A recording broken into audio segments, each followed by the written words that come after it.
हरि ओम। नारायणं पद्मभवं वसिष्ठं शक्तिं च तत्पुत्र पराशरं च व्यासं शुकं गौड़पदं महान्तं गोविंद योगीन्द्रमथास्य शिष्यं श्रीशंकराचार्यमथास्य पद्मपादं च हस्तामलकं च शिष्यं तन्तोटकं वार्तिकारमन्यान् गुरून् सन्ततम् आनतोऽस्मि।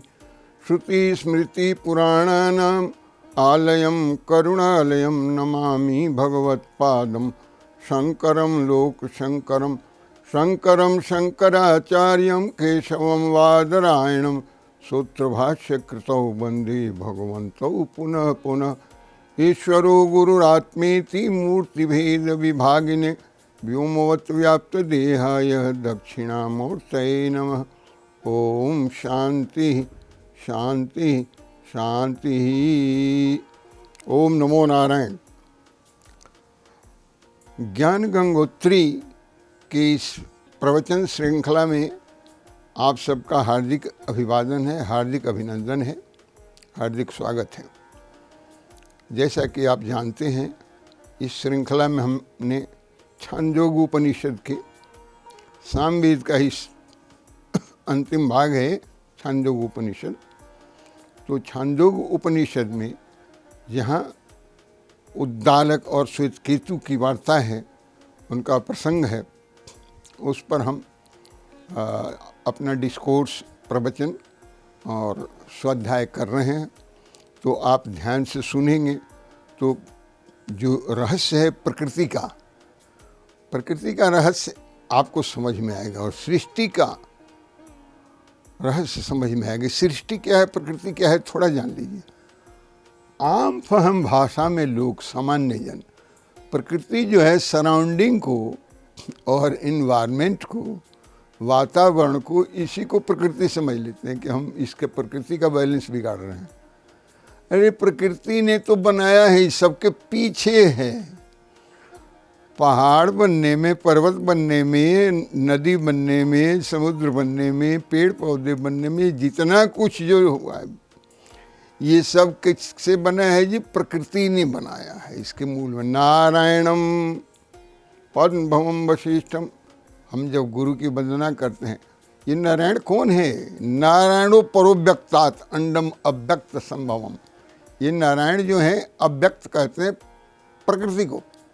पेड़ पौधे तो व्यक्त हैं, व्यक्त यानी मैनिफेस्टेड हैं, दिखाई दे रहे हैं ना। ये the whole universe, the whole phenomenal world, संपूर्ण दृश्यमान जगत, ये प्रकृति नहीं है, ये प्रकृति द्वारा बना हुआ है। तो अब आप पेड़ पौधे को और जंगल को और पर्वत को और समुद्र को, इस सब को आप प्रकृति ना समझें। हाँ, इसका नाम है वातावरण, इसका नाम है सराउंडिंग, इसका नाम है इकोसिस्टम, ये सारे नाम है। इसका निर्माण कैसे हुआ है? प्रकृति ने किया है। सबके पीछे कौन लगा है? प्रकृति। और प्रकृति किसके कमांड में है? प्रकृति भगवान के कमांड में है। भगवान गीता में कहते हैं कि मयाध्यक्षेण प्रकृति सूयते सचराचरम। मेरी अध्यक्षता में प्रकृति सभी चर और अचर। अभी मोबाइल की बात हो रही थी और इमोबाइल की। चर यानी मोबाइल, चलने वाला, जिसमें आदमी भी है, पशु भी है, पक्षी भी है, चलते हैं। और अचर यानी इमोबाइल, जिसमें प्लांट्स हैं, सारे पौधे हैं, पर्वत है। पहले कहते थे कि पर्वत भी चलता था, पता नहीं, ज़मीन में कुछ थोड़ा सा इधर उधर स्खलन होता है, लेकिन ये हमारी स्टडी के अंदर ही आता है। तो जो चर और अचर दोनों का जो निर्माण किया है, सृजन किया है भगवान करके, मयाध्यक्षेण, मेरी अध्यक्षता, under my superintendence the nature has created this mobile and immobile, this whole phenomenal world. इसका निर्माण किया। अब निर्माण करने में किस तरह से काम करती है शक्ति? बिना शक्ति के निर्माण नहीं होगा। हमने पहले 3 तत्व को लिए समझा रहे हैं। उद्दालक जी अपने आत्मज, अपने पुत्र श्वेतकेतु को, कि देखिए सबसे पहले क्या था? What was there initially? There was nothing. कहते नहीं, there was nothing, no way. There was something there was something and out of that something everything has come about. दूसरा पक्ष कहता है no, initially there was nothing, non existence, कुछ नहीं था, उस कुछ नहीं था में से कुछ आ गया। आपसे हम पूछते हैं कि जो चीज़ है नहीं उसमें से चीज़ वो कैसे बनेगा? यदि कुछ भी नहीं था तो उसमें से कुछ कैसे आ जाएगा? नॉन एग्जिस्टेंस में से, इसीलिए इसको कहे ना सतो विद्यते भावो ना भावो विद्यते सत। उसको सत्य कहते हैं, इनिशियल जो है एग्जिस्टेंस उसी को सत्य कहते हैं, और नॉन एग्जिस्टेंस को असत कहते हैं। तो असत तो कुछ होता ही नहीं है, इसीलिए असत नहीं था, सबसे पहले सत्य था। तो उस सत्य ने क्या किया पहले इस सृष्टि के लिए, इस विश्व ब्रह्मांड की सृष्टि के लिए सबसे पहले क्या किया?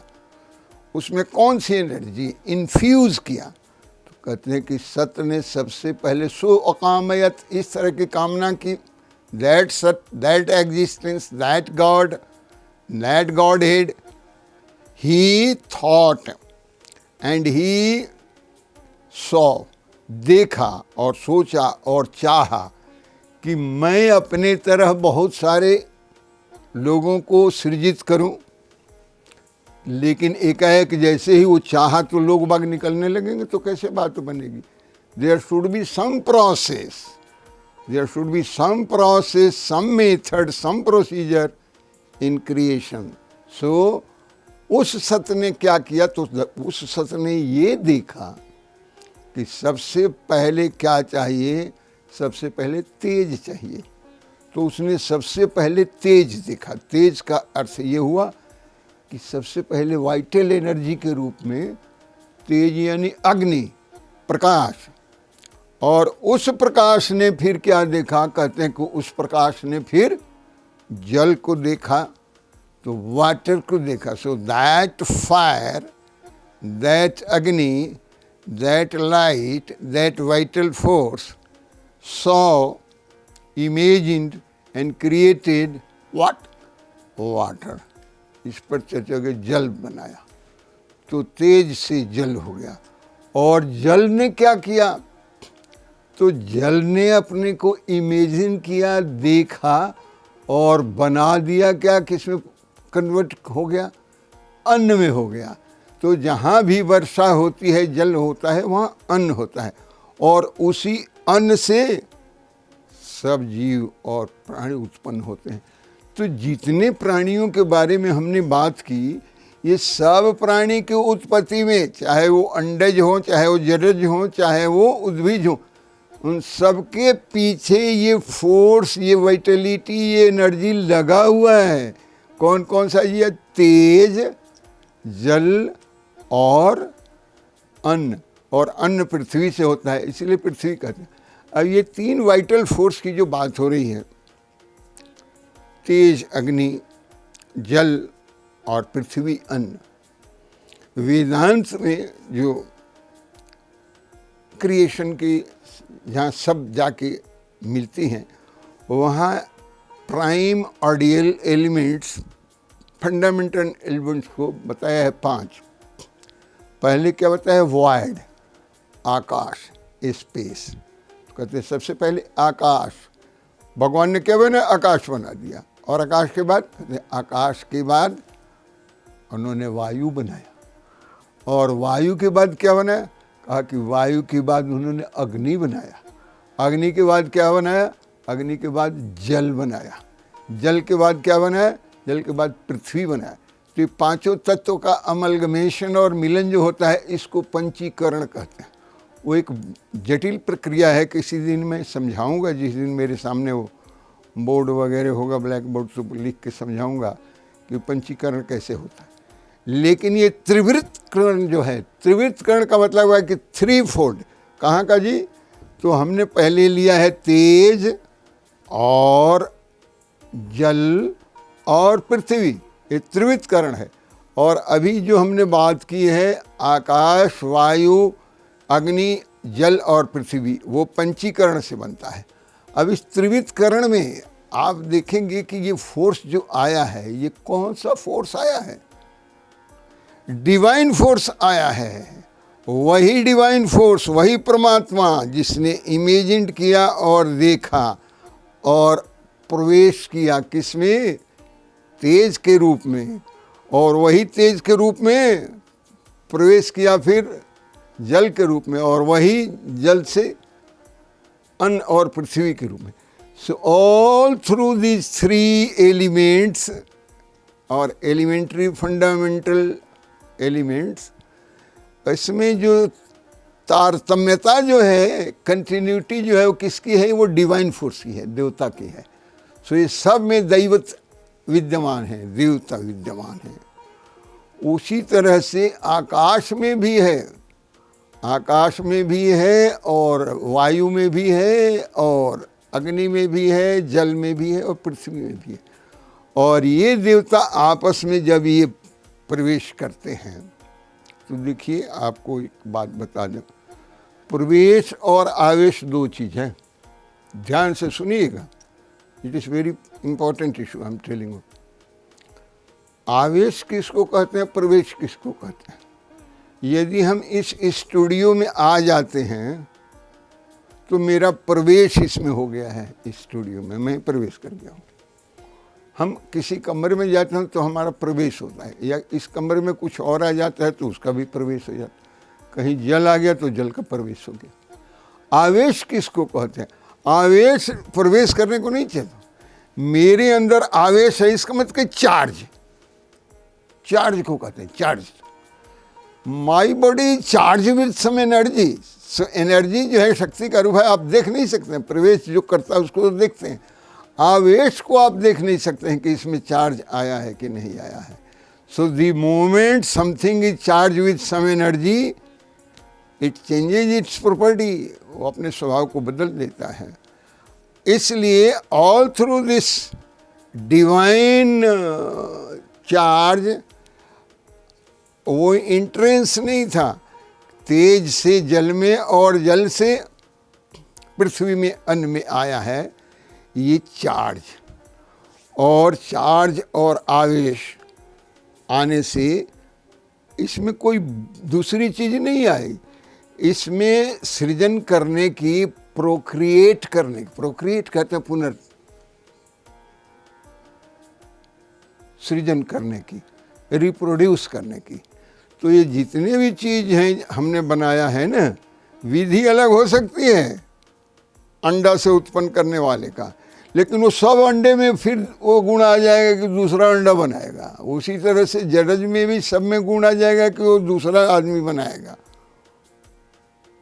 उसी तरह से उद्भिद जो है उसमें भी सब पेड़ पौधे में गुण है कि उसके बीज होंगे, फिर उस बीज से फिर पौधा बनेगा। तो ये रीजेनरेशन की जो कैपेसिटी है, सामर्थ्य है, रिप्रोडक्शन की, रिक्रिएशन की, ये कहाँ से आया है? उसी देवत से, उसी डिवाइन फोर्स से आया है। So this is all about how the whole creation has come about.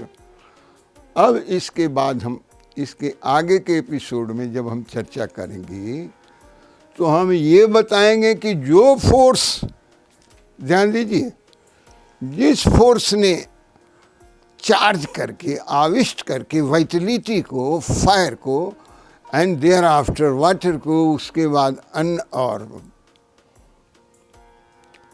अर्थ को, जिसने चार्ज करके रिक्रिएशन शुरू किया, प्रोडक्शन शुरू किया है, सृजन शुरू किया है, the same energy, the same power, the same Vitality आप में भी विराजमान है। जब ये बताने लग गए, आगे के जो आएगी हमारे अध्ययन के लिए 8 से लेके और 16 पर्यंत है, 15-16 पर्यंत, 7-8 मंत्रों में और खंडों में उद्दालक ऋषि अपने पुत्र श्वेतकेतु को बता रहे हैं कि वो परमात्मा जिसने पूरी सृष्टि की है वो तुम हो, तुम में वो सब सारे गुण हैं जो एक परमात्मा के गुण हैं।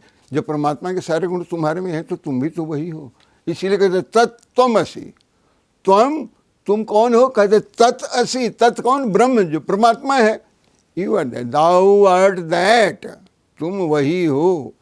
तो जब एक बार कहा कि तुम वही हो तो श्वेतकेतु कहता है पिताश्री समझ में नहीं आई बात, कुछ पल्ले नहीं पड़ी उसका, तो okay, if you have not got the idea I will explain to you in another way. फिर दूसरे दृष्टांत से समझाएंगे। फिर कह रहा है श्वेतकेतु कि I have not got the intent and inherent idea, तो मैं समझ नहीं पाया हूँ। तो उसमें उद्दालक जी कहते हैं, अरुणी जी कहते हैं okay I will explain to you again. दूसरे तीसरे 8 दृष्टांत दिए हैं और 8 दृष्टांत के द्वारा ये समाप्त होएगा 6ठा अध्याय, जिसमें वो कह रहा है कि yes now I have understood the inherent meaning and the intent of all this study. और अब मुझे बोध हो गया कि मैं वही तत्व हूँ जिसने सारा निर्माण किया हुआ है और सबके थ्रू जो चलता है, प्रवाहित हो रहा है जो एनर्जिकल, इट्स मी। इस पर चर्चा हम करेंगे फिर इसके आगे के एपिसोड में, आगे के अध्याय में। आज वाणी को यहीं विराम देते हैं। ओम पूर्णम मदः पूर्णमिदं पूर्णात् पूर्णम् उदच्यते पूर्णस्य पूर्णमादाय पूर्णमेव अवशिष्यते। ओम शांति शांति शांति। आप सबका बहुत बहुत धन्यवाद, बहुत बहुत साधुवाद, बहुत बहुत आभार। ओम नमो नारायण।